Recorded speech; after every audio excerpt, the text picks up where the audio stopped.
it comes to disabilities, there are a lot of stigmas. If you were told you're going to be given a speech by someone with a disability, would you picture someone in a wheelchair or maybe someone who's blind? I bet most of you wouldn't picture me. I used to be in all honors classes. I had a 4.5 GPA, I played point guard for the high school basketball team, and I was involved in all sorts of school clubs and activities. But then one night, my entire life changed. When I was 15, I was at a Sweet 16 birthday party. We're all outside in the backyard, dancing and having a good time, when the next thing I knew, everything went black.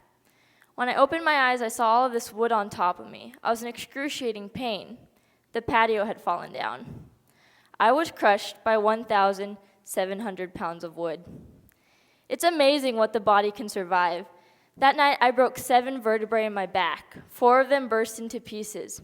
I broke 13 ribs, dislocated my shoulder, bruised just about my entire body, and I suffered 3 brain injuries.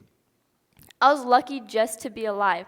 I had so much against me, but this was the start of a whole new path. I spent 6 months completely bedridden and another 6 months in a wheelchair. While I was in a wheelchair, I realized how difficult it could be. People would stare at me. I couldn't fit through places in stores or reach things I wanted to get. But as difficult as it was, and as much getting used to as it took, I realized there was still so much I could do. I could take the dogs for rolls around the neighborhood, and there's even some beaches that have plastic ramps you can take a wheelchair out onto. Sure, I had to do everything from getting ready to just getting out of my house differently, but I could still do it. Unfortunately, just when I was starting to walk again, my spine started to get worse. The severity and number of vertebrae I broke in my back caused it to collapse over itself, and my spine was stuck at a 95-degree angle. I was told if I didn't have a life-altering, risky surgery that I would be paralyzed within a year. I ended up having a 15-level spinal fusion. This means that 18 inches of my back, or from here to here, are fused together with titanium rods and screws. I could no longer bend, twist, or move like someone normally would. I had to learn how to do everything differently, again. Walking, sitting, sleeping, everything I did throughout my day took adjusting. Simple things like tying my shoe or picking something up took extreme creativity. On top of that, I was still trying to get used to having 3 brain injuries. I was dizzy all of the time. I had to learn how to use audiobooks and adaptive technology to learn, because every time I tried to read, my eyes would see double or jump around the page. I also had to learn how to use my left hand to do most things, because I lost strength and dexterity in my right side. Everything that I knew how to do, I had to do differently. And everything I was used to doing, sports, school, hanging out carefree with my friends, I could no longer do. If you look the word disability up in the dictionary, you get a physical or mental condition that limits a person's senses, movements, or activity, a disadvantage or handicap, especially one imposed or recognized by the law.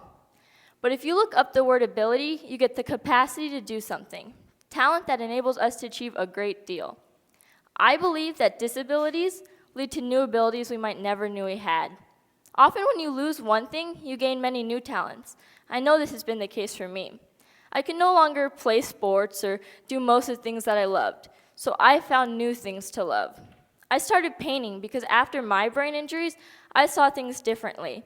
And yeah, it might not be how most people paint or textbook style, but I love it, and so do a lot of other people.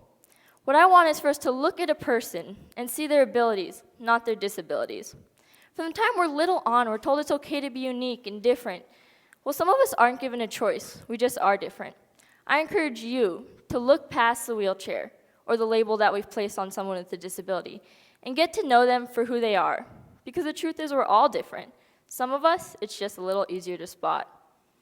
I honestly believe that if everyone spent one day living the life of someone with a disability, they would see the strength it takes to get through a world that doesn't always fit your needs. They would see the courage it takes to participate and find creative ways to hang out with people. But most importantly, I think they would see that aside from having to do things a little differently, they have the same likes and interests and are just like everyone else. Through education, understanding, and a willingness to learn, we can see that we all are different, but we all have abilities that outshine our disabilities. One day I was on a path to scholar athlete. The next, I was on an uphill battle to recovery. Today, I'm on a road with a clear vision in sight. and that's the ability to share my story as much as possible and share how I feel about bridging the gap between seeing someone as a person with disabilities and just seeing them for who they are. We're all on a path. Some we chose, and some we're thrown on too. But it's not about what path we're on. It's about how we choose to travel it and how we choose to help our fellow travelers along the way. Thank you.